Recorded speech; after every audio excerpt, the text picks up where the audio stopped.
Big twist. ಸಿದ್ದರಾಮಯ್ಯನವರಿಗೆ ಬಂಧನದ ಭೀತಿ ಕಾಡ್ತಾ ಇದೆಯಾ? ಆ ಮಾಜಿ ಡಿಸಿ ಹೇಳಿದ್ದೇನು ಹಾಗಿದ್ರೆ? ಸಿಎಂ ಅರೆಸ್ಟ್ ಆಗ್ತಾರಾ ಹಾಗಿದ್ರೆ? ಮುಡಾ ಹಗರಣದ ವಿಚಾರಕ್ಕೆ ಸಂಬಂಧಪಟ್ಟಂತೆ ಆಗಾಗ ಹೊಸ ಟ್ವಿಸ್ಟ್ ಸಿಗ್ತಾನೆ ಇರುತ್ತೆ.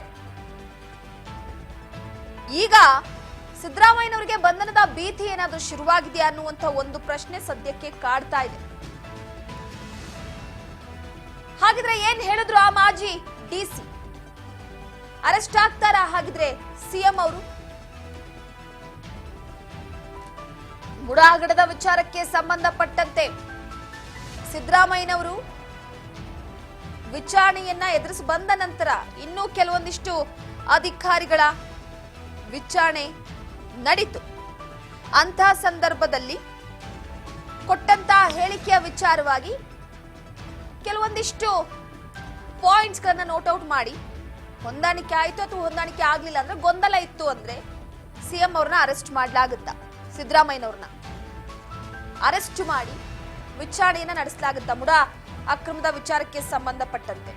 ಸೊ ಎಲ್ಲೊಂದು ಕಡೆ ಸಾಕಷ್ಟು ಗೊಂದಲದಿಂದ ಕೂಡಿರುವಂಥದ್ದು. ಒಟ್ಟಾರೆಯಾಗಿ ಸಿದ್ದರಾಮಯ್ಯನವರಿಗೆ ಬಂಧನದ ಭೀತಿ ಕಾಡ್ತಾ ಇದೆಯಾ? ಮುಡಾ ಹಗರಣದಲ್ಲಿ ಚುರುಕುಗೊಂಡಿದೆ ಇಡಿ ವಿಚಾರಣೆ. ಯಾವಾಗ ಇಡಿ ಎಂಟರ್ ಆಯ್ತು ಮುಡಾ ವಿಚಾರವಾಗಿ, ಈಗ ಮತ್ತಷ್ಟು ಹಗರಣದ ವಿಚಾರಣೆ ಚುರುಕುಗೊಳ್ತಾ ಇದೆ. ಪ್ರಮುಖವಾಗಿ ಒಂದು ಕಡೆ ಮಾಜಿ ಡಿಸಿ ಹಾಗೂ ಹಾಲಿ ಸಂಸದ ಕುಮಾರ್ ನಾಯಕ್ ವಿಚಾರಣೆಯನ್ನ ನಡೆಸಲಾಗ್ತಾ ಇದೆ. ಅಗತ್ಯವಿರುವಂತವರ ವಿಚಾರಣೆಯನ್ನ ನಡೆಸಿ ಕೆಲವೊಂದಿಷ್ಟು ಮಾಹಿತಿಯನ್ನ ಇಡಿ ಪಡೆದುಕೊಳ್ತಾ ಇದೆ.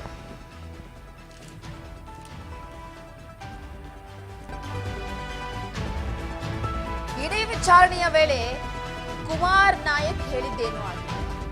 ಯಾವ ವಿಚಾರವನ್ನ ಬಾಯ್ಬಿಟ್ಟಿದ್ದಾರೆ? ಏನಾಗಿದೆ ಹಾಗಿದ್ರೆ? ಮುಡಾ ವಿಚಾರಣೆಯಲ್ಲಿ ಕೆಲವೊಂದಿಷ್ಟು ಹೇಳಿಕೆಗಳನ್ನ ಪಡೆದು ತದನಂತರ ಸಿದ್ದರಾಮಯ್ಯನವರನ್ನ ಅರೆಸ್ಟ್ ಮಾಡ್ತಾರಾ ಅನ್ನುವಂಥ ಒಂದು ಪ್ರಶ್ನೆ ಸದ್ಯಕ್ಕೆ ಕಾಡ್ತಾ ಇದೆ. ಇದರ ಜೊತೆಗೆ ಮತ್ತೊಂದೇನಪ್ಪಾ ಅಂತಂದ್ರೆ, ಈ ಮುಡಾ ಹಗರಣದಲ್ಲಿ ಇನ್ನೂ ಕೂಡ ಕೆಲವೊಂದಿಷ್ಟು ಸಿಬ್ಬಂದಿಗಳದು ಅಧಿಕಾರಿಗಳು ವಿಚಾರಣೆ ಆಗಬೇಕಾಗಿದೆ. ಒಂದು ಲೋಕಾಯುಕ್ತ ಅಧಿಕಾರಿಗಳಿಗೆ ಡಿಸೆಂಬರ್ ವರೆಗೂ ಟೈಮ್ ಕೊಡಲಾಗಿದೆ ನ್ಯಾಯಾಲಯದಿಂದ, ಜನಪ್ರತಿನಿಧಿ ಕೋರ್ಟ್ದಿಂದ. ಲೋಕಾಯುಕ್ತ ಅಧಿಕಾರಿಗಳು ಕೂಡ ಸಿದ್ದರಾಮಯ್ಯನವರನ್ನ ವಿಚಾರಣೆ ನಡೆಸಿದ್ರು, ಪಾರ್ವತಿ ಅವ್ರನ್ನ ಕೂಡ ವಿಚಾರಣೆ ನಡೆಸಿದ್ರು. ಕೆಲವೊಂದಿಷ್ಟು ಹಾಲಿ ಹಾಗೆ ಮಾಜಿ ಅಧಿಕಾರಿಗಳ ವಿಚಾರಣೆಯನ್ನ ಕೂಡ ನಡೆಸಿದ್ದಾರೆ. ಸ್ಪಾಟ್ ವಿಸಿಟ್, ಸ್ಥಳ ಮಹಜರನ್ನ ಕೂಡ ಮಾಡಿದ್ದಾರೆ. ಎಲ್ಲವನ್ನ ದಾಖಲೆ ಸಮೇತ ವಿಚಾರಣೆಯನ್ನ ನಡೆಸ್ತಾ ಇದ್ದಾರೆ. ಇದರ ನಡುವೆ ಯಾವಾಗ ಮೈಸೂರಿಗೆ ಇಡಿ ದಾಳಿಯನ್ನ ನಡೆಸಿತು, ಕೆಲವೊಂದಿಷ್ಟು ದಾಖಲೆಗಳನ್ನು ತೆಗೆದುಕೊಂಡು ಹೋಗಿದೆ ಇಡಿ. ಆ ಅನುಗುಣವಾಗಿ ಹಾಲಿ ಹಾಗೆ ಮಾಜಿ ಅಧಿಕಾರಿ ಡಿಸಿ, ಮಾಜಿ ಡಿಸಿ, ಹಾಲಿ ಸಂಸದರ ವಿಚಾರಣೆ ನಡೀತಾ ಇದೆ. ಈ ಹಿನ್ನೆಲೆಯಲ್ಲಿ ಸದ್ಯದ ಮಟ್ಟಿಗೆ ಸಾಕಷ್ಟು ಕುತೂಹಲಕ್ಕೆ ಕಾರಣ ಆಗಿರುವಂತದ್ದು ಸಿದ್ದರಾಮಯ್ಯನವರು ಬಂಧನದ ಭೀತಿ ಇದೆಯಾ? ಸಿದ್ದರಾಮಯ್ಯನವರಿಗೆ ಬಂಧನದ ಭೀತಿ ಕಾಡ್ತಿದೆಯಾ? ಪ್ರತಿ ಬಾರಿಯೂ ಕೂಡ ರಾಜೀನಾಮೆಯನ್ನ ಕೊಟ್ಟು ತಪ್ಪನ್ನ ಒಪ್ಕೊಂಡು ಹೋಗ್ಲಿ ಅನ್ನುವಂತಹ ವಿಚಾರವನ್ನ ವಿಪಕ್ಷ ನಾಯಕರು ಆಗಾಗ ಸಿದ್ದರಾಮಯ್ಯನವರ ವಿರುದ್ಧ ವಾಗ್ದಾಳಿಯನ್ನ ನಡೆಸ್ತಾನೆ ಇರ್ತಾರೆ.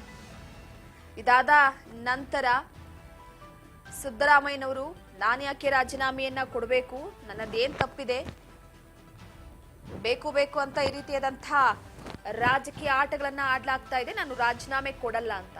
ಸಿದ್ದರಾಮಯ್ಯನವರ ರಾಜೀನಾಮೆ ಗಾಳಿಯ ವೇಗಕ್ಕಿಂತ ಹೆಚ್ಚಾಗಿ ಪಸರಿಸ್ಬಿಡ್ತು. ಅಂತಹ ಸಂದರ್ಭದಲ್ಲಿ ನಾ ಮುಂದು ಅನ್ನೋ ರೀತಿಯಲ್ಲಿ ಸ್ವಪಕ್ಷದಲ್ಲೇ ಸಿಎಂ ಗಾದಿಗೆ ಗೆಟಬಲ್ ಹಾಕೊಂಡು ಕೂತ್ಬಿಟ್ರು. ಸಿದ್ದರಾಮಯ್ಯನವರ ಕುರ್ಚಿ ಇನ್ನೂ ಅಲ್ಲಾಡ್ತಿದೆ, ಸದ್ಯಕ್ಕಿನ್ನೂ ಗಟ್ಟಿಯಾಗಿಲ್ಲ. ಯಾಕಂದ್ರೆ ಮುಡಾ ಹಗರಣದ ವಿಚಾರವಾಗಿ ಸಂಪೂರ್ಣವಾಗಿ ಕೂಡ ಅವರಿಗೆ ರಿಲೀಫ್ ಸಿಗೋವರೆಗೂ ಸಾಧ್ಯವೇ ಇಲ್ಲ. ಈ ಹಿನ್ನೆಲೆಯಲ್ಲಿ ಒಂದು ಕಡೆ ಸಿದ್ದರಾಮಯ್ಯನವರು ಈ ಕೇಸಿಂದ ಬಚಾವಾದ್ರು ಅಂತ ಅಂದ್ರೆ ಆರಾಮಾಗಿ ಸಿಎಂ ಆಗೇ ಇರ್ತಾರೆ. ಆದರೆ ಇಡಿ ಎಂಟರ್ ಆದ ತಕ್ಷಣ ಕೆಲವೊಂದಿಷ್ಟು ಬದಲಾವಣೆ ಕಾಣ್ತಾ ಇದೆ. ಅವಶ್ಯಕತೆ ಇದ್ರೆ ಸಿದ್ದರಾಮಯ್ಯನವರನ್ನ ಬಂಧಿಸ್ತಾರೆ. ಸಿಎಂ ಸಿದ್ದರಾಮಯ್ಯನವರನ್ನ ಬಂಧಿಸಿ ವಿಚಾರಣೆಯನ್ನ ನಡೆಸ್ತಾರೆ.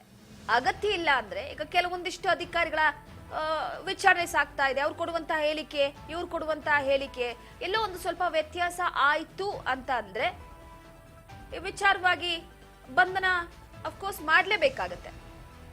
ಆದ್ರೆ ಮುಡಾ ಹಗರಣ ವಿಚಾರವಾಗಿ ಯಾಕೋ ಸಿದ್ದರಾಮಯ್ಯನವರನ್ನ ಈ ಕಾನೂನು ಸರಪಳಿ ಇನ್ನಷ್ಟು ಬಿಗಿಯಾಗ್ತಿದೆಯೋ ಹೊರತು ಅವರಿಗೆ ಟೆನ್ಷನ್ ತಪ್ಪಿದ್ದಲ್ಲ. ಸಿದ್ದರಾಮಯ್ಯನವರಿಗೆ 14 ಸೈಟ್ಗಳನ್ನ ವಾಪಸ್ ಕೊಟ್ಟರೂ ಕೂಡ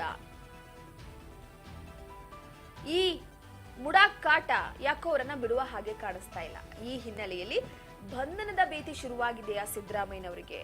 ಇಡಿ ಏನಾದ್ರೂ ವಿಚಾರಣೆಯನ್ನ ನಡೆಸಿ ಅಕಸ್ಮಾತ್ ಏನಾದ್ರೂ ಈ ವಿಚಾರವಾಗಿ ಬಂಧಿಸಲೇಬೇಕು ಅಂತ ಬಂದ್ರೆ ಸಿದ್ದರಾಮಯ್ಯನವರು ಬಂಧನ ಆಗುತ್ತಾ? ಹಾಗಿದ್ರೆ ಸಿಎಂ ಸ್ಥಾನಕ್ಕೆ ಯಾರು ಹೋಗಬಹುದು ಅನ್ನುವ ವಿಚಾರಕ್ಕೆ ಸಂಬಂಧಪಟ್ಟಂತೆ ಸಾಕಷ್ಟು ಕುತೂಹಲಕ್ಕೆ ಕಾರಣವಾಗಿರುವಂತದ್ದು.